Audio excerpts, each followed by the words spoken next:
lavrador íntegro e honesto que tinha sido levado a duvidar da autoridade divina das Escrituras, mas que desejava sinceramente conhecer a verdade, foi o homem especialmente escolhido por Deus para iniciar a proclamação da segunda vinda de Cristo. Como muitos outros reformadores, Guilherme Miller, no princípio da sua vida, enfrentou a pobreza, aprendendo assim as grandes lições de luta e renúncia. Os membros da família onde nasceu caracterizaram-se por um espírito independente e pelo amor à liberdade, pela capacidade de resistência e por um ardente patriotismo, traços que também eram preeminentes no seu caráter. O pai tinha sido capitão no exército da Revolução e as circunstâncias difíceis dos primeiros anos de vida de Miller podem atribuir-se aos sacrifícios que fizera nas lutas e nos sofrimentos daquele tempestuoso período. Este era de construção física robusta e já na infância tinha dado provas de uma força intelectual superior à comum. Com o passar dos anos, esta característica tornou-se ainda mais evidente. Possuía um espírito ativo e bem desenvolvido e uma ardente sede de conhecimento. Embora não desfrutasse das vantagens de uma educação superior, o seu amor ao estudo e o hábito de pensar com cuidado, bem como a sua aguda perspicácia, fizeram dele um homem de discernimento perfeito e grande visão. Era dotado de um caráter moral irrepreensível e de um nome invejável. Por isso, geralmente era estimado pela sua integridade, frugalidade e benevolência. À custa da energia e aplicação, adquiriu o necessário para viver, conservando, no entanto, os seus hábitos de estudo. Ocupou com distinção vários cargos civis e militares e as portas da riqueza e da honra pareciam estar-lhe abertas de par em par. Como a sua mãe era uma mãe verdadeiramente piedosa, na infância ele esteve sujeito às influências religiosas. No entanto, ao atingir o limiar da idade adulta, foi levado a associar-se com deístas, cuja influência foi mais forte pelo facto de serem, na maioria, bons cidadãos e homens de caráter humanitário e afável. Vivendo como viviam no meio de instituições cristãs, o seu caráter tinha sido até certo ponto moldado pelo ambiente. As boas qualidades que lhes tinham conquistado respeito e confiança deviam-nas à Bíblia, mas esses dons apreciáveis tinham-se pervertido a ponto de exercerem a sua influência contra a palavra de Deus. Juntando-se a esses homens, Miller foi levado a adotar as ideias deles. As interpretações corretas das Escrituras apresentavam dificuldades que lhe pareciam insuperáveis. Todavia, a sua crença, embora pusesse de lado a Bíblia, não oferecia nada de melhor para a substituir, por isso não se sentia satisfeito. Contudo, manteve estas opiniões durante cerca de 12 anos, mas quando tinha 34 anos, o Espírito Santo impressionou-o com a intuição do seu estado pecaminoso. Não encontrou na sua crença anterior nenhuma certeza de felicidade além túmulo. O futuro era negro e tétrico. Referindo-se mais tarde aos seus sentimentos, nesta época, ele disse: a destruição era um pensamento gélido e desalentador e o facto de o homem ter de responder pelos seus atos significava aniquilamento certo para todos. O céu era como bronze sobre a minha cabeça e a terra como ferro sobre os meus pés. O que era a eternidade? E a morte porque existia? Quanto mais raciocinava, mais longe me encontrava da resposta. Quanto mais pensava, mais contraditórias eram as minhas conclusões. Tentei deixar de pensar, mas os meus pensamentos não podiam ser dominados. Era verdadeiramente infeliz, mas não compreendia a causa. Murmurava e queixava-me sem saber de quem. Percebia que havia algo de errado, mas não sabia como ou onde encontrar o que era correto. Lamentava-me, mas sem esperança. Permaneceu neste estado durante alguns meses. Subitamente, ele diz, gravou-se de forma viva na minha mente o caráter de um Salvador. Pareceu-me que bem poderia existir um ser tão bom e compassivo que fizesse expiação pelas nossas transgressões, livrando-nos assim de sofrer o castigo do pecado. Compreendi desde logo como esse ser deveria ser amável e imaginei poder lançar-me nos seus braços, confiante na sua misericórdia. Mas surgiu a questão: como se pode provar a existência desse ser? Fora da Bíblia, achei que não poderia obter nenhuma prova da existência de semelhante Salvador, nem sequer de uma existência futura. Vi que a Bíblia apresentava precisamente um Salvador como aquele de que eu necessitava e fiquei perplexo por ver como um livro não inspirado desenvolvia princípios tão perfeitamente adaptados às necessidades de um mundo caído. Fui obrigado a admitir que as Escrituras deviam ser uma revelação de Deus. A partir daí, elas tornaram-se no meu prazer e em Jesus encontrei um amigo. O Salvador tornou-se para mim no primeiro entre 10.000, e as Escrituras, que antes eram obscuras e contraditórias, tornaram-se agora na lâmpada para os meus pés e na luz para o meu caminho. A minha mente tranquilizou-se e fiquei satisfeito. Achei que o Senhor Deus é uma rocha no meio do oceano da vida. A Bíblia passou a ser objeto do meu principal estudo e posso, em boa verdade, dizer que a pesquisava com grande prazer. Vi que nem metade me tinha sido dito. Admirava-me de não me ter até então apercebido da sua beleza e glória e ficava perplexo ao pensar que já a tinha rejeitado. Tudo o que o coração poderia desejar encontrei revelado como um remédio para cada enfermidade da alma. Perdi todo o gosto por outra leitura e apliquei o coração a obter a sabedoria de Deus. Miller confessou publicamente a sua fé na religião que antes tinha desprezado. Os seus companheiros incrédulos, entretanto, não tardaram a apresentar todos os argumentos que ele próprio tinha usado contra a autoridade divina das Escrituras. Nesse momento, ainda não estava preparado para lhes responder, mas raciocinava que se a Bíblia é a revelação de Deus, deve ser coerente consigo mesma e que, como foi dada para a instrução do homem, deve adaptar-se à sua compreensão. Decidiu estudar as Escrituras por si mesmo e verificar se as aparentes contradições não se poderiam harmonizar. Esforçando-se por deixar de lado todas as opiniões pré-concebidas e dispensando comentários, comparou passagem com passagem, usando como auxílio as referências à margem e à concordância. Prosseguiu no estudo de modo sistemático e metódico. Começando em Gênesis e lendo versículo a versículo, não avançava senão quando o sentido das várias passagens estava claro, de modo a deixá-lo livre de todas as dificuldades. Quando encontrava algum ponto obscuro, comparava-o com todos os outros textos que pareciam ter relação com o assunto em consideração. Permitia que cada palavra tivesse a revelação própria com o assunto do texto e, quando harmonizava o seu ponto de vista acerca dessa passagem com todas as referências da mesma, deixava de ser uma dificuldade. Assim, quando encontrava alguma passagem difícil de entender, encontrava explicação em alguma outra parte das Escrituras. Estudando com fervorosa oração para obter esclarecimentos da parte de Deus, o que antes parecia difícil de compreender, agora tornava-se claro. Experimentou a verdade das palavras do salmista. A explicação dos teus ensinamentos ilumina, dá entendimento aos simples. Está escrito no Salmo 119, versículo 130. Estudou os livros de Daniel e Apocalipse com grande interesse, empregando os mesmos princípios de interpretação que tinha usado para as outras partes das Escrituras e descobriu, para sua grande alegria, que os símbolos proféticos podiam ser compreendidos. Viu que as profecias já cumpridas tinham tido um cumprimento literal, que todas as várias figuras, metáforas, parábolas, analogias, etc., não eram explicadas no seu contexto ou os termos em que eram expressas estavam definidos noutros textos e, quando assim explicados, deviam ser literalmente entendidos. Fiquei assim convencido, diz ele, de que a Bíblia era um conjunto de verdades reveladas, tão clara e simplesmente apresentadas que o viajante, ainda que seja um louco, não precisa de errar. Elo após elo da cadeia da verdade recompensava os seus esforços, enquanto passo a passo esboçava as grandes linhas proféticas. Anjos celestiais estavam a guiar a sua mente e a abrir as Escrituras à sua compreensão. Para avaliar o cumprimento das que ainda se referiam ao futuro, usou como critério a forma como as profecias se tinham cumprido no passado, chegando à conclusão de que o conceito popular acerca do reino espiritual de Cristo, o milénio temporal antes do fim do mundo, não tem apoio na palavra de Deus. Essa doutrina, falando em 1000 anos de justiça e paz antes da vinda pessoal do Senhor, afasta para longe os terrores do dia de Deus. Mas por mais agradável que seja, é contrária aos ensinos de Cristo e dos seus apóstolos, que declaravam que o trigo e o joio devem crescer juntos até à ceifa, o fim do mundo, e que os homens maus e enganadores irão de mal para pior, que nos últimos dias sobrevirão tempos trabalhosos e que o reino das trevas continuará até à vinda do Senhor, sendo consumido pelo sopro da sua boca e destruído com o esplendor da sua vinda. A doutrina da conversão do mundo e do reino espiritual de Cristo não era mantida pela Igreja Apostólica. Só foi aceite na generalidade pelos cristãos aproximadamente no começo do século XVIII.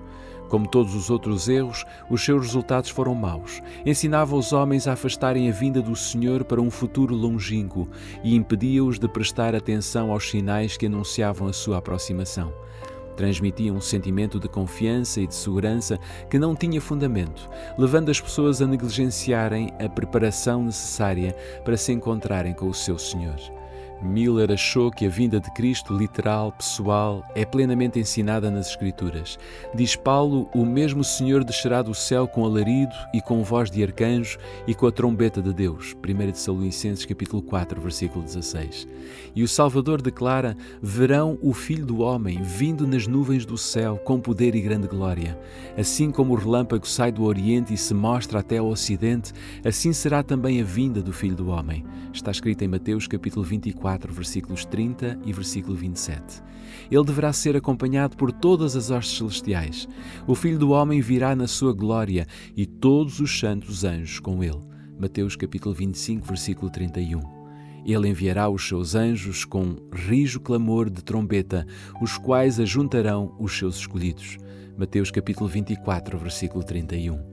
Na altura da sua vinda, os justos que estiverem mortos ressuscitarão, os vivos serão transformados. Nem todos dormiremos, diz Paulo, mas todos seremos transformados num momento, num abrir e fechar de olhos, ante a última trombeta, porque a trombeta soará e os mortos ressuscitarão incorruptíveis, e nós seremos transformados, porque convém que isto que é corruptível se revista da incorruptibilidade, e isto que é mortal se revista da imortalidade. 1 Coríntios capítulo 15, versículos 51 a 53. E na sua carta aos Tessalonicenses, depois de descrever a vinda do Senhor, diz Paulo: os que morreram em Cristo ressuscitarão primeiro. Depois nós, os que ficarmos vivos, seremos arrebatados juntamente com eles nas nuvens, a encontrar o Senhor nos ares, e assim estaremos sempre com o Senhor. 1 Tessalonicenses capítulo 4, versículos 16 e 17. O seu povo não poderá receber o reino antes do advento pessoal de Cristo. Disse o Salvador: e quando o Filho do Homem vier na sua glória e todos os santos anjos com ele, então se sentará no trono da sua glória.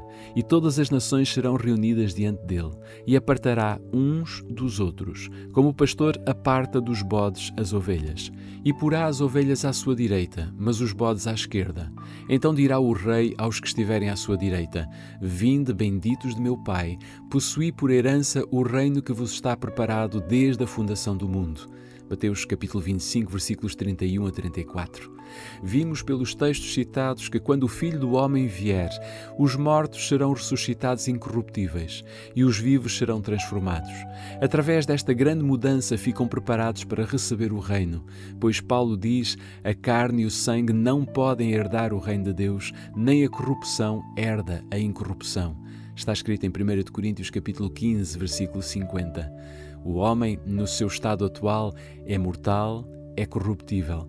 O reino de Deus, porém, será incorruptível, permanecendo para sempre. Portanto, o homem, na condição que hoje tem, não pode entrar no reino de Deus. Mas quando Jesus vier, o seu povo receberá a imortalidade, e então chamá-los-á para possuírem o reino de que até ali têm sido apenas herdeiros. Estas e outras passagens provaram claramente à mente de Miller que os acontecimentos que geralmente se esperava que ocorressem antes da vinda de Cristo, como o reino universal de paz e o estabelecimento do domínio de Deus sobre a terra, deveriam seguir-se ao segundo advento. Além disso, todos os sinais dos tempos e as condições do mundo correspondiam à descrição profética dos últimos dias. Apenas pelo estudo das Escrituras, chegou à conclusão de que estava prestes a terminar o período de tempo concedido para a existência da Terra na sua condição atual. Outra espécie de prova que vivamente me impressionava a mente, diz ele, era a cronologia das Escrituras. Notei que os acontecimentos preditos que se tinham cumprido no passado muitas vezes ocorreram dentro de um determinado tempo. os 120 anos do dilúvio, os 7 dias que o deviam preceder, com 40 dias de chuva predita, os 400 anos da permanência temporária da semente de Abraão, os 3 dias do sonho do copeiro Mor e do padeiro Mor, os 7 anos de Faraó, os 40 anos no deserto, os 3 anos e meio de fome, o cativeiro de 70 anos, os 7 tempos de Nabucodonosor, e as 7 semanas, 62 semanas, e a semana prefazendo 70 semanas determinadas aos judeus, são tempos que limitaram acontecimentos que tinham sido tema de profecia, cumprindo-se de acordo com as predições. Quando, no seu estudo da Bíblia, Miller encontrou vários períodos cronológicos que, segundo a sua compreensão, se estendiam até à segunda vinda de Cristo, não pôde senão considerá-los como os tempos já dantes ordenados que Deus revelou aos seus servos. As coisas encobertas, diz Moisés, são para o Senhor nosso Deus, porém as reveladas são para nós e para os nossos filhos para sempre. Deuteronômio capítulo 29, versículo 29. E o Senhor declara pelo profeta Amós que não fará coisa alguma sem ter revelado o seu segredo aos seus servos, os profetas. Está escrito em Amós capítulo 3, versículo 7. Assim, os que estudam a palavra de Deus podem com confiança esperar que encontrarão nela claramente indicado o acontecimento mais extraordinário a ocorrer na história da humanidade. Uma vez que estava plenamente convicto, diz Miller, de que toda a Escritura divinamente inspirada é proveitosa, de que ela não veio nunca pela vontade do homem, mas foi escrita por homens santos inspirados pelo Espírito Santo e dada para nosso ensino, para que pela paciência e consolação das Escrituras tenhamos esperança, não poderia deixar de considerar as porções cronológicas da Bíblia como uma parte da Palavra de Deus e tão dignas da nossa atenção como qualquer outra parte dela. Senti, pois, que, esforçando-me por compreender o que Deus, na sua misericórdia, achou conveniente revelar-nos, eu não tinha o direito de omitir os períodos proféticos. A profecia que mais claramente parecia revelar o tempo do segundo advento era a de Daniel 8,14, que diz: até 2300 tardes e manhãs, e o santuário será purificado. Seguindo a sua regra de fazer das Escrituras o seu próprio intérprete, Miller descobriu que um dia na profecia simbólica representa um ano. Está escrito em Números capítulo 14, versículo 34 e em Ezequiel capítulo 4, versículo 6. Viu que o período de 2300 dias proféticos, ou anos literais, se estenderia muito além do final da dispensação judaica e por isso não podia estar a referir-se ao santuário daquela dispensação. Miller aceitou a opinião, geralmente acolhida, de que na era cristã a terra é o santuário e, portanto, compreendeu que a purificação do santuário, predita em Daniel 8,14, representa a purificação da terra pelo fogo, a segunda vinda de Cristo. Se, pois, fosse possível encontrar o exato ponto de partida para os 2300 dias, concluiu que se poderia facilmente determinar a ocasião da segunda vinda. Assim seria revelado o tempo daquela grande consumação, tempo em que as condições presentes, com todo o seu orgulho e poder, pompa e vaidade, impiedade e opressão chegariam ao fim, que a maldição se removeria da terra, a morte seria destruída, dar-se-ia o galardão aos servos de Deus, os profetas e os santos, e aos que temem o seu nome, e seriam destruídos os que devastam a terra. Com um novo e mais profundo entusiasmo, Miller continuou o exame das profecias, dedicando dias e noites inteiros ao estudo do que agora lhe parecia de tão extraordinária importância e absorvente interesse. O capítulo 8 de Daniel não encontrou nenhum fio que guiasse ao ponto de partida dos 2300 dias. Embora o anjo Gabriel tivesse recebido ordem de fazer com que Daniel compreendesse a visão, deu-lhe apenas uma explicação parcial. Quando a terrível perseguição que viria sobre a Igreja foi desvendada à visão do profeta, este perdeu a força física, não pôde suportar mais e o anjo deixou-o por algum tempo. Daniel enfraqueceu e esteve doente alguns dias. Espantei-me acerca da visão, diz ele, e não havia quem a entendesse. Contudo, Deus ordenou ao seu mensageiro: dá a entender a este a visão. A incumbência devia ser realizada. Obedecendo, algum tempo depois o anjo voltou junto de Daniel, dizendo: agora sai para fazer-te entender o sentido. Toma, pois, bem sentido da palavra e entenda a visão. Havia na visão do capítulo 8 um ponto importante que tinha sido deixado sem explicação, aquele que se refere ao tempo, ou seja, ao período dos 2300 dias. Portanto, o anjo, retomando a explicação, ocupa-se principalmente do assunto do tempo. 70 semanas estão determinadas sobre o teu povo e sobre a tua santa cidade. Sabe e entende, desde a saída da ordem para restaurar e para edificar Jerusalém até ao Messias, o príncipe, 7 semanas e 62 semanas. As ruas e as tranqueiras se reedificarão, mas em tempos angustiosos. E depois das 62 semanas será tirado o Messias e não será mais. E ele firmará um concerto por muitos por 1 semana, e na metade da semana irá cessar o sacrifício e a oferta de manjares.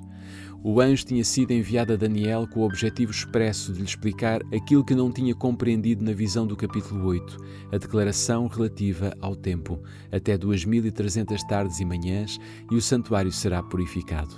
Depois de mandar Daniel tomar bem sentido na palavra e entender a visão, as primeiras declarações do anjo foram: 70 semanas estão determinadas sobre o teu povo e sobre a tua santa cidade. A palavra aqui traduzida determinadas significa literalmente separadas. 70 semanas representando 490 anos, disse o anjo, que estavam separadas, referindo-se especialmente aos judeus. Mas separadas de quê? Como os 2300 dias foram o único período de tempo mencionado no capítulo 8, devem ser o período de que as 70 semanas se separam. Estas devem ser, portanto, uma parte dos 2300 dias e os dois períodos devem começar juntamente. O anjo disse que as 70 semanas iniciar-se-iam com a saída da ordem para restaurar e edificar Jerusalém. Se fosse possível encontrar a data desta ordem, estaria estabelecido o ponto de partida do grande período dos 2300 dias. Nos versículos 12 a 26 do capítulo 7 de Esdras, encontramos o decreto.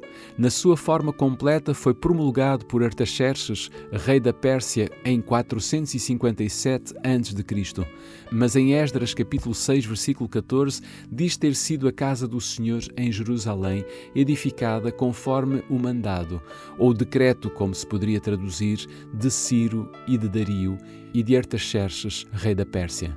Estes 3 reis, ao darem origem, confirmarem e completarem o decreto, deram-lhe a perfeição exigida pela profecia para assinalar o início dos 2300 anos.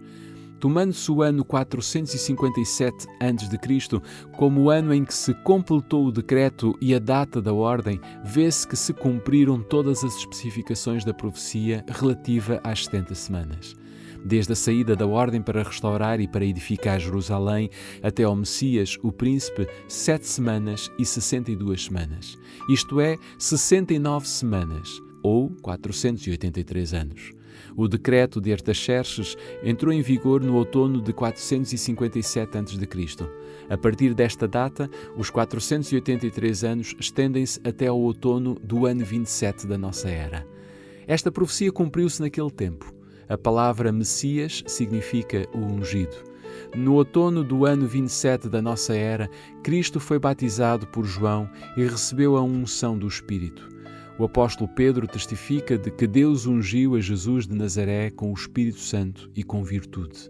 E o próprio Salvador declarou: "O Espírito do Senhor é sobre mim, pois que me ungiu para evangelizar os pobres." Depois do seu batismo, ele foi para a Galileia, pregando o evangelho do reino de Deus e dizendo: "O tempo está cumprido." Marcos capítulo 1, versículos 14 e 15. E ele firmará concerto com muitos por 1 semana. A semana aqui referida é a última das 70, sob os últimos 7 anos do período concedido especialmente aos judeus. Durante este tempo, que se estende do ano 27 até ao ano 34 da nossa era, Cristo, a princípio pessoalmente e depois através dos seus discípulos, dirigiu o convite do Evangelho especialmente aos judeus. Quando os apóstolos saíram com as boas novas do reino, a recomendação do Salvador era: "Não ireis pelos caminhos das gentes, nem entrareis em cidades de samaritanos, mas ide às ovelhas perdidas da casa de Israel." Mateus capítulo 10, versículos 5 e 6. Na metade da semana fará cessar o sacrifício e a oferta de manjares. No ano 31 da nossa era, 3 anos e meio depois do seu batismo, o Nosso Senhor foi crucificado. Com grande sacrifício feito sobre o Calvário, terminou aquele sistema cerimonial de ofertas que durante 4.000 anos tinham apontado para o Cordeiro de Deus. O símbolo alcançou a realidade e todos os sacrifícios e ofertas daquele sistema cerimonial deveriam terminar. As 70 semanas, ou os 490 anos, especialmente conferidas aos judeus, terminaram, como vimos, no ano 34. Naquele tempo, com a atitude do Sinédrio judaico, a nação selou a sua recusa do Evangelho com o martírio de Estevão e a perseguição aos seguidores de Cristo. Assim, a mensagem da salvação deixava de estar restrita ao povo escolhido e foi dada ao mundo. Os discípulos, forçados pela perseguição a fugir de Jerusalém, iam por toda a parte anunciando a palavra. Filipe desceu à cidade de Samaria e pregou Cristo. Pedro, divinamente guiado, revelou o Evangelho ao centurião de Cesareia, Cornélio, que era temente a Deus. E o ardoroso Paulo, ganho para a fé cristã, foi incumbido de levar as alegres novas aos gentios de longe. Até aqui cumpriram-se de maneira surpreendente todas as especificações das profecias e fixa-se o início das 70 semanas, inquestionavelmente no ano 457 a.C. e o seu fim no ano 34 da nossa era. Com estes dados, não há dificuldade em encontrar o fim dos 2300 dias. Ao serem as 70 semanas, 490 dias, separadas dos 2300 dias, restam 1810. Depois do fim dos 490 dias, ainda deveriam cumprir-se os 1810. Desde o ano 34 da nossa era, os 1810 anos estendem-se até 1844. Consequentemente, os 2300 dias de Daniel 8:14 terminam em 1844. Ao espiar este grande período profético, segundo o testemunho do anjo de Deus, o santuário será purificado. Assim, o momento da purificação do santuário, que quase universalmente se acreditava ocorresse por ocasião do segundo advento, foi definitivamente encontrado. Inicialmente, Miller e os seus companheiros acreditaram que os 2300 dias terminariam na primavera de 1844, ao passo que a profecia indicava o outono daquele ano. A compreensão errada deste ponto provocou desapontamento e perplexidade nos que tinham fixado a primeira daquelas datas para o momento da vinda do Senhor. Isto, porém, não afetou minimamente a força do argumento que mostrava que os 2300 dias tinham terminado no ano 1844 e que o grande acontecimento representado pela purificação do santuário deveria ocorrer nessa altura. Entregando-se ao estudo das Escrituras, como tinha feito, para provar que elas eram uma revelação de Deus, Miller não tinha inicialmente a menor expectativa de atingir a conclusão a que tinha chegado. Ele mesmo dificilmente dava crédito aos resultados da sua investigação, mas a prova das Escrituras era demasiado clara e forte para ser posta de parte.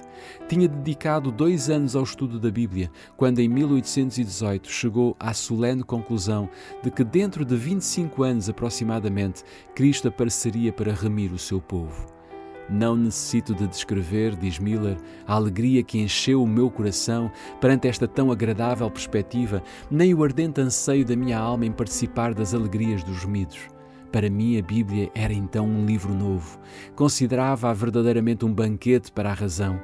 Tudo o que nos seus ensinos tinha sido até ali, para mim, confuso, misterioso ou mesmo obscuro, dissipara-se da minha mente perante a clara luz que agora raiava nas suas páginas sagradas. E sim, quão brilhante e gloriosa se me apresentava a verdade. Todas as contradições e incoerências que antes tinha encontrado na palavra desapareceram, e embora houvesse muitas partes de que eu não tinha uma compreensão que me satisfizesse, contudo, emanava dela tanta luz para a iluminação da minha mente, antes obscurecida, que ao estudar as Escrituras senti um prazer que antes não imaginava que pudesse vir desse estudo.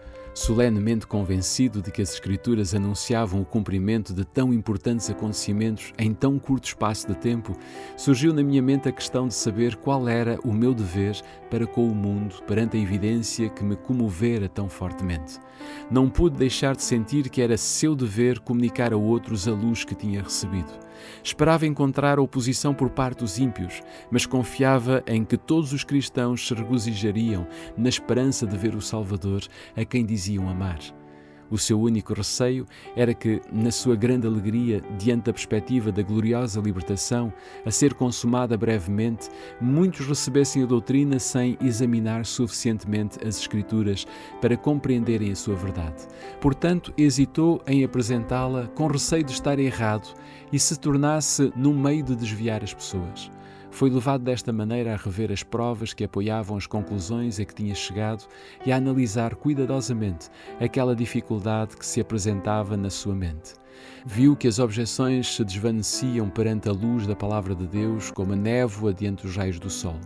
5 anos gastos dessa maneira deixaram-no completamente convicto da exatidão das suas opiniões. E agora, o dever de levar aos outros o conhecimento daquilo que acreditava ser tão claramente ensinado nas Escrituras impunha-se-lhe com nova força. Quando estava nas minhas ocupações, disse ele, soava continuamente ao meu ouvido: vai falar ao mundo sobre o perigo que o ameaça. Ocorria-me constantemente esta passagem: se eu te avisar que um homem mau vai morrer e tu não o prevenires, para que mude o seu procedimento e possa salvar a vida, ele morrerá, como transgressor que é, mas eu considero-te responsável pela sua morte. Mas se tu avisares esse homem mau e ele não deixar de fazer o mal, então ele morrerá, como transgressor, mas a tua vida será poupada. Compreendi que se os ímpios pudessem ser devidamente advertidos, muitos se arrependeriam, e que se eles não fossem avisados, eu seria o responsável pela sua morte. Assim começou a apresentar as suas opiniões em privado, quando lhe aparecia uma oportunidade, orando para que algum pastor pudesse sentir a força das mesmas e dedicar-se à sua promulgação. Mas não conseguiu afastar a convicção de que tinha um dever pessoal a cumprir, em fazer a advertência. Ocorriam-lhe sempre ao espírito as palavras: vai dizê-lo ao mundo, serás o responsável pela sua morte. Durante 9 anos esperou, pesando-lhe sempre este fardo sobre a alma, até que em 1831 expôs pela primeira vez publicamente as razões da sua fé.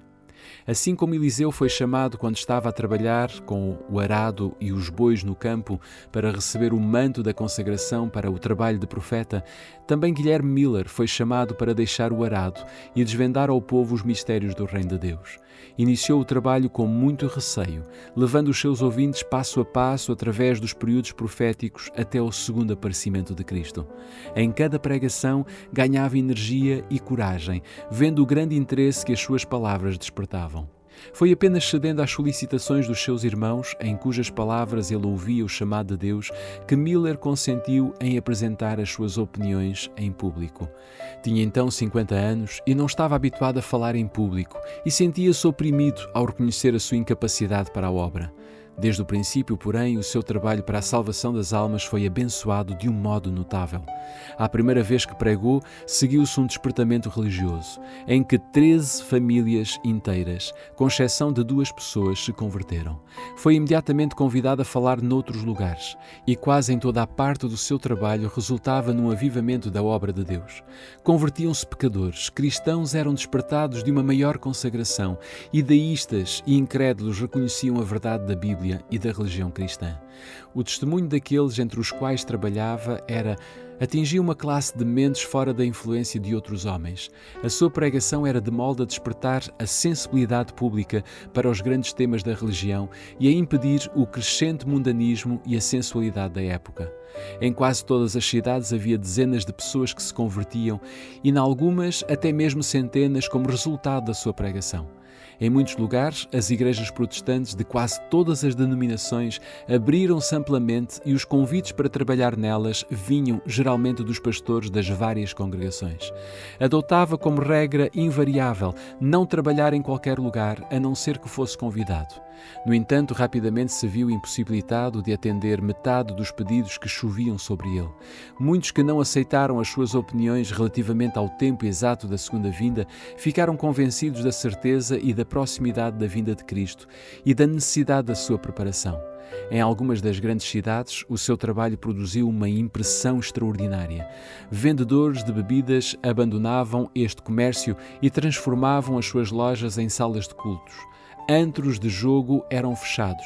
Incrédulos, deístas, universalistas e mesmo os maiores depravados, alguns que há anos não entravam numa sala de culto, eram transformados. Várias denominações efetuavam reuniões de oração em diferentes bairros, quase a todas as horas do dia. Os homens de negócios reuniam-se ao meio-dia para a oração e louvor. Não havia nenhuma excitação extravagante, mas sim uma sensação de solenidade quase geral no espírito do povo. A sua obra, como a dos primeiros reformadores, tendia mais para convencer o entendimento e para despertar a consciência do que apenas para excitar as emoções. Em 1833, Miller recebeu da Igreja Batista, de que era membro, uma credencial como pregador. Grande número dos pastores da sua denominação também aprovava o seu trabalho e foi com esse apoio formal que continuou a sua ação. Embora o seu trabalho pessoal tivesse limitado principalmente à Nova Inglaterra e aos Estados Centrais, viajou e pregou incessantemente. Durante vários anos, as suas despesas foram cobertas totalmente pela sua bolsa particular e, posteriormente, nunca recebeu o bastante para custear as viagens aos lugares para onde era convidado. Assim, os seus trabalhos públicos, longe de serem um benefício financeiro, eram um pesado encargo para as posses que diminuíram substancialmente durante este período da sua vida. Era chefe de uma família numerosa, mas, como todos eram sóbrios e trabalhadores, a sua propriedade bastava para a manutenção de todos. Em 1833, 2 anos depois de Miller ter começado a apresentar em público as provas da próxima vinda de Cristo, apareceu o último dos sinais que o Salvador tinha prometido como indícios do seu segundo advento. Disse Jesus: as estrelas cairão do céu. E João, no Apocalipse, declarou, ao contemplar em visão as cenas que deveriam anunciar o dia de Deus, ele disse: e as estrelas do céu caíram sobre a terra como quando a figueira lança de si os seus figos verdes, abalada por um vento forte. Esta profecia teve um cumprimento surpreendente e impressionante na grande chuva meteórica de 13 de novembro de 1833. Aquela foi a mais extensa e maravilhosa exibição de estrelas cadentes que já se registou. Estando então todo o firmamento sobre os Estados Unidos da América durante horas em brilhante comoção, desde que este país começou a ser colonizado, nunca ocorreu nenhum fenómeno celeste que fosse visto com uma tão grande admiração por uns ou com tanto terror e alarme por outros. A sua sublime e terrível beleza ainda perdura em muitas mentes. Raras vezes caiu uma chuva mais densa de meteoros em direção à Terra do que como esta. Leste a oeste, norte e sul, tudo era o mesmo. Numa palavra, o céu inteiro parecia movimentar-se. O espetáculo, como o professor Silliman descreveu no seu diário, foi visto por toda a América do Norte. Desde as 2 horas até pleno dia, estando o céu perfeitamente sereno e sem nuvens, em contínuo jogo de luzes deslumbrantemente fulgurantes, manteve-se em todo o firmamento. Na verdade, nenhuma linguagem consegue chegar à altura do esplendor daquela magnífica exibição. Aqueles que não a testemunharam não podem ter uma concepção adequada da sua glória. Dir-se-ia que todas as estrelas se tinham reunido num ponto próximo do zénite e sido lançadas com a velocidade do relâmpago para todas as partes do horizonte. E, no entanto, não se esgotavam, seguindo-se rapidamente milhares no rasto de outros milhares, como se tivessem sido criadas para aquela ocasião. Não era possível ter um quadro mais fiel de uma figueira, lançando os seus figos quando açoitada por um vento forte. No Jornal do Comércio de Nova York, de 14 de novembro de 1833, apareceu um longo artigo relatando este maravilhoso fenómeno. O texto continha esta declaração: nenhum filósofo ou sábio mencionou ou registou, suponho eu, um acontecimento semelhante ao de ontem de manhã. Um profeta há 1800 anos predisse-o exatamente. Se não nos furtarmos ao incómodo de compreender a chuva de estrelas como a queda das mesmas, no único sentido em que é possível isso ser literalmente verdade. Assim foi visto o último dos sinais da sua vinda, relativamente aos quais Jesus tinha dito aos seus discípulos: quando virem acontecer estas coisas, fiquem sabendo que o tempo já está próximo. Mateus capítulo 24, versículo 33. Depois destes sinais, João contemplou como o grande acontecimento a seguir, imediatamente, o céu retirando-se como pergaminho que se enrola, enquanto a terra tremia, montanhas e ilhas se removiam dos lugares e os ímpios procuravam, aterrorizados, fugir da presença do Filho do Homem. Apocalipse capítulo 6, versículos 12 a 17.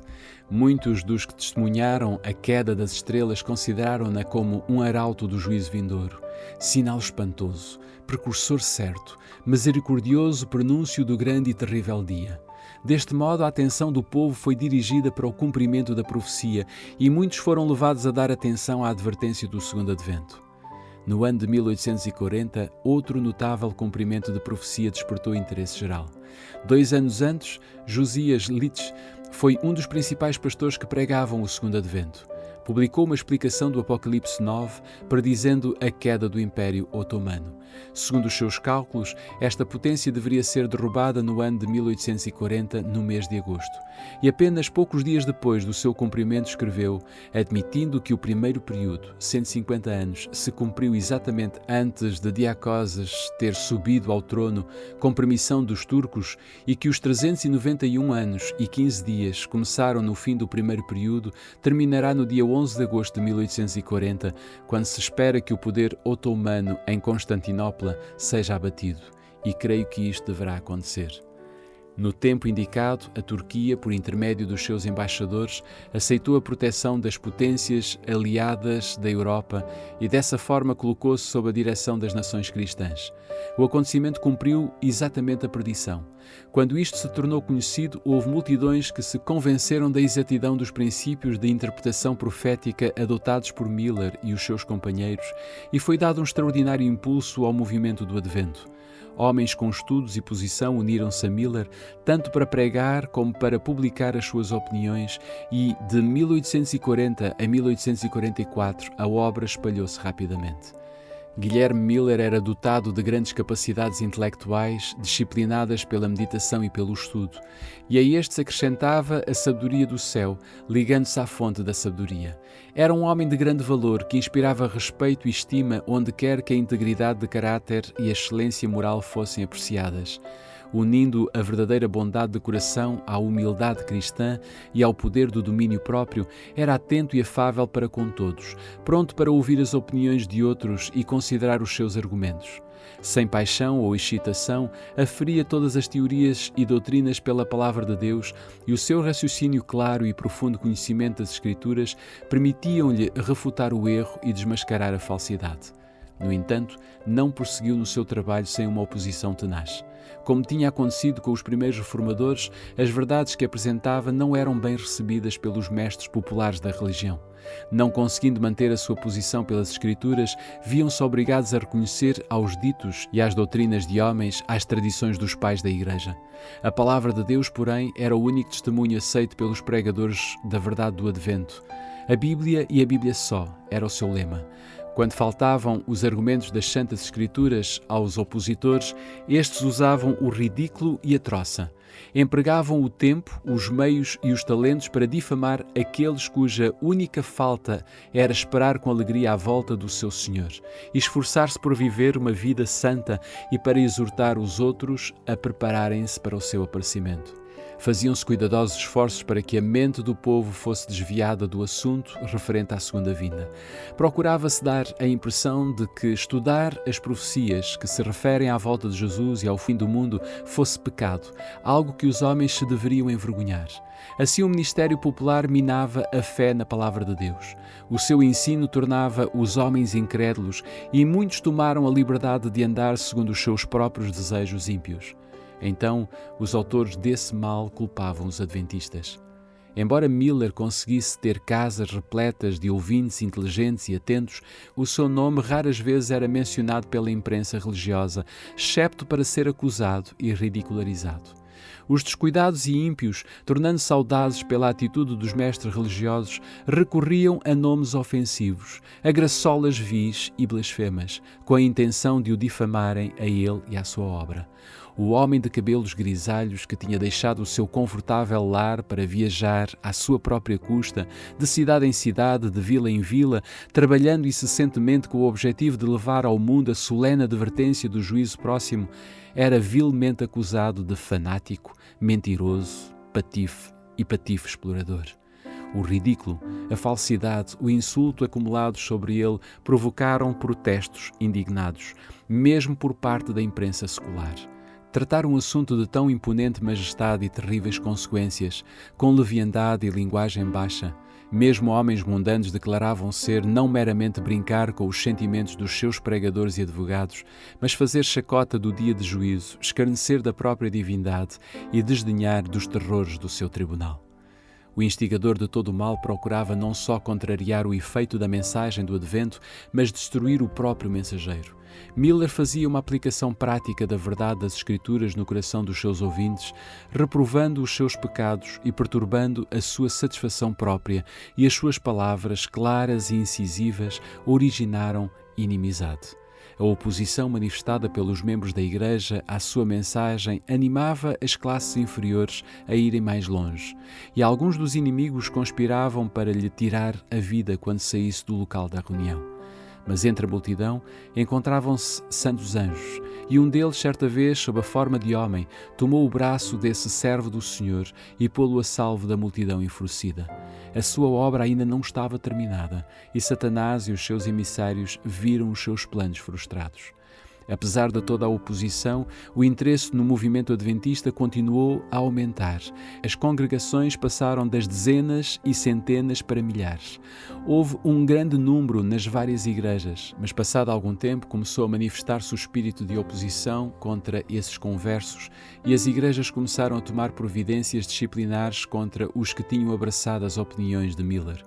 Este ato provocou uma resposta da sua parte, uma carta dirigida aos cristãos de todas as denominações, insistindo em que, se as suas doutrinas eram falsas, lhe mostrassem o erro pelas Escrituras.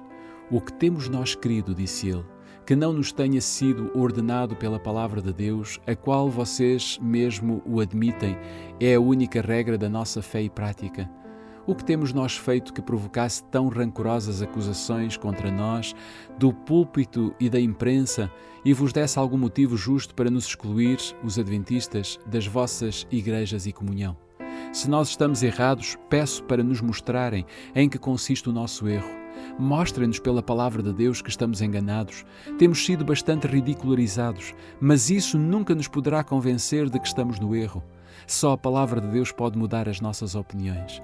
Chegamos às nossas conclusões depois de refletir maduramente e orar muito e ao vermos a sua evidência nas Escrituras.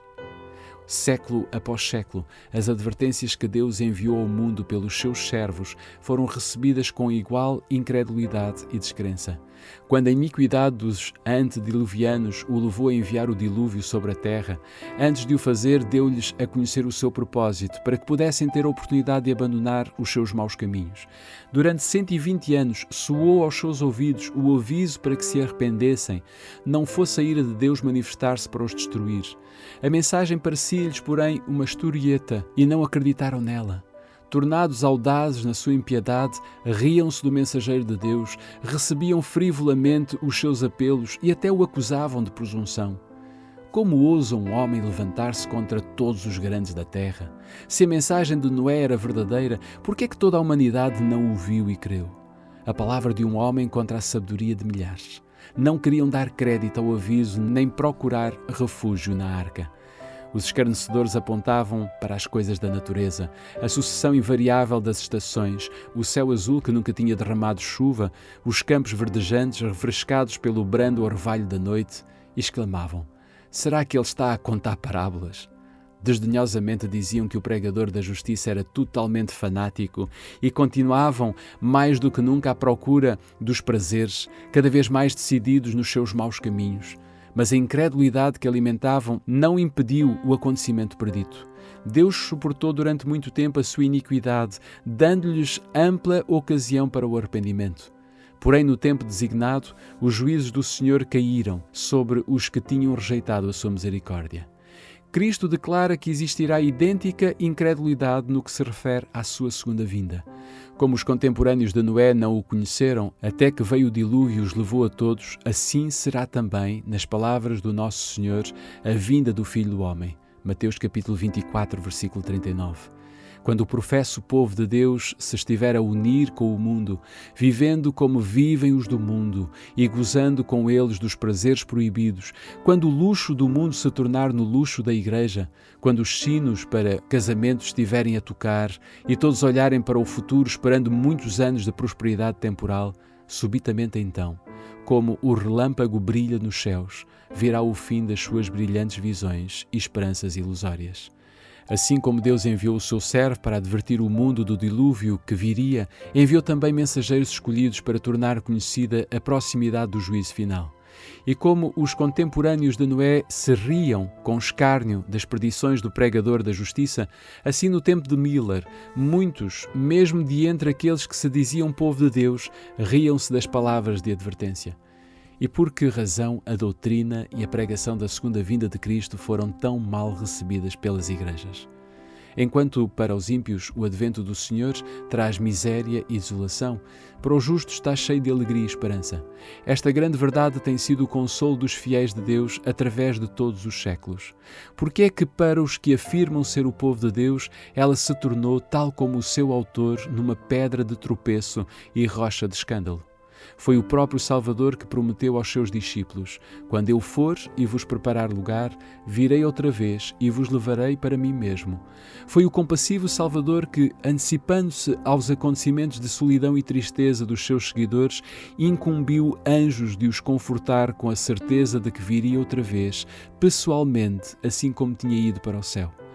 Quando os discípulos olhavam atentamente para cima para terem o último vislumbre daquele a quem amavam, a sua atenção foi despertada pelas palavras: varões galileus, por que estáis olhando para o céu? Esse Jesus que dentre vós foi recebido em cima no céu, há de vir assim como para o céu o vistes ir. Atos capítulo 1, versículo 11. Com a mensagem do anjo, a esperança acendeu-se de novo. Os discípulos voltaram para Jerusalém muito contentes e estavam constantemente no templo dando graças a Deus. Não se alegravam com o facto de Jesus se ter separado deles e os tivesse deixado sozinhos a lutar com as provações e tentações do mundo, mas por causa da certeza dada pelo anjo de que ele viria outra vez. A proclamação da vinda de Cristo deveria ser, agora, como foi feita pelos anjos aos pastores de Belém, boas novas de grande alegria. Os que realmente amam o Salvador saudarão com alegria o anúncio baseado na palavra de Deus, de que aquele em quem se centralizam as esperanças de vida eterna vem outra vez, não para ser insultado, desprezado e rejeitado, como no primeiro advento, mas com poder e glória para remir o seu povo. Os que não amam o Salvador é que não desejam a sua vinda, e não poderá haver prova mais conclusiva de que as igrejas se afastaram de Deus do que a irritação e a animosidade despertada por esta mensagem enviada pelo céu. Os que aceitaram a doutrina do Advento aperceberam-se da necessidade de arrependimento e humilhação perante Deus. Muitos durante muito tempo tinham vacilado entre Cristo e o mundo, mas agora compreendiam que era tempo de assumir uma atitude decisiva. As coisas da eternidade assumiam para eles uma realidade invulgar. O céu aproximava-se deles e sentiam-se culpados perante Deus. Os cristãos despertaram para uma nova vida espiritual. Compenetraram-se de que o tempo era curto e de que o que tinham a fazer pelos seus semelhantes deveria fazer-se rapidamente. A terra ficava para trás, a eternidade parecia abrir-se perante eles, e a alma, com tudo o que diz respeito à sua felicidade ou miséria eterna, sentia eclipsar-se todo o objetivo mundano. O Espírito de Deus repousava sobre eles, conferindo poder aos fervorosos apelos que faziam aos seus irmãos e aos pecadores para se prepararem para o dia de Deus. O testemunho silencioso da sua vida diária era uma constante reprovação aos membros das igrejas, seguidores de formalidades e destituídos de consagração. Estes não desejavam ser perturbados na sua procura de prazeres, no seu desejo de ganho e na ambição por honras mundanas. Daí a inimizade e a oposição suscitadas contra a fé no Advento e contra os que a proclamavam. Como os argumentos baseados nos períodos proféticos se verificassem irrefutáveis, os oponentes esforçaram-se por desencorajar a investigação deste assunto, ensinando que as profecias estavam fechadas. Assim, os protestantes seguiram nas pegadas dos romanistas. Enquanto a Igreja Papal privava o povo da Bíblia, as igrejas protestantes alegavam que uma parte importante da palavra sagrada, parte que apresentava verdades especialmente aplicáveis àquele tempo, não podia ser compreendida. Ministros e povo declaravam que as profecias de Daniel e de Apocalipse eram mistérios incompreensíveis.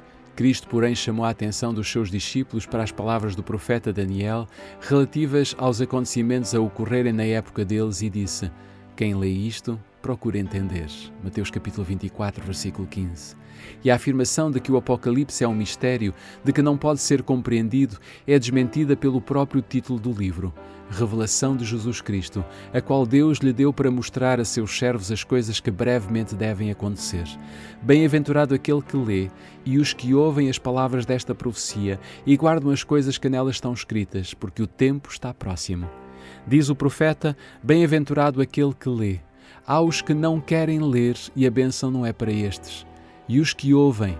Há alguns também que recusam-se a ouvir qualquer coisa relativa às profecias. A bênção não é para esta classe. E guardam as coisas que nelas estão escritas.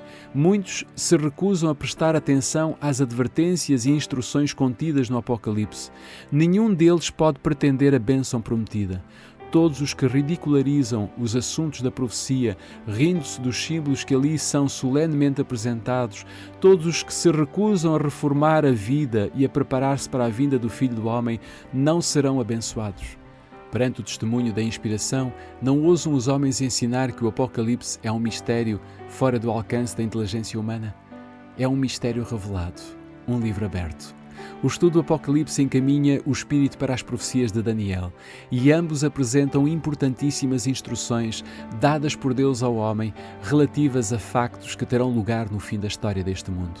Foram reveladas a João cenas de profundo e notável interesse na experiência da Igreja. Ele viu a posição, os perigos, os conflitos e a libertação final do povo de Deus. Ele registra as mensagens finais que devem amadurecer a seara da terra, sendo os molhos para o celeiro celeste ou os feixos para os fogos da destruição. Foram-lhes desvendados assuntos de vasta importância, especialmente para a última Igreja, a fim de que os que viessem do erro para a verdade pudessem ser instruídos em relação aos perigos e conflitos que estariam diante deles. Ninguém precisa de permanecer ignorante sobre aquilo que está para vir sobre a terra. Porquê, pois, esta tão grande ignorância a respeito de uma parte importante das Sagradas Escrituras? Porquê esta relutância geral em pesquisar os seus ensinos? É o resultado de um esforço estudado do príncipe das trevas para esconder dos homens aquilo que revela os seus enganos. Por esta razão, Cristo, o revelador, prevendo a luta que seria travada contra o estudo do Apocalipse, pronunciou uma bênção sobre os que lessem, ouvissem e observassem as palavras da profecia.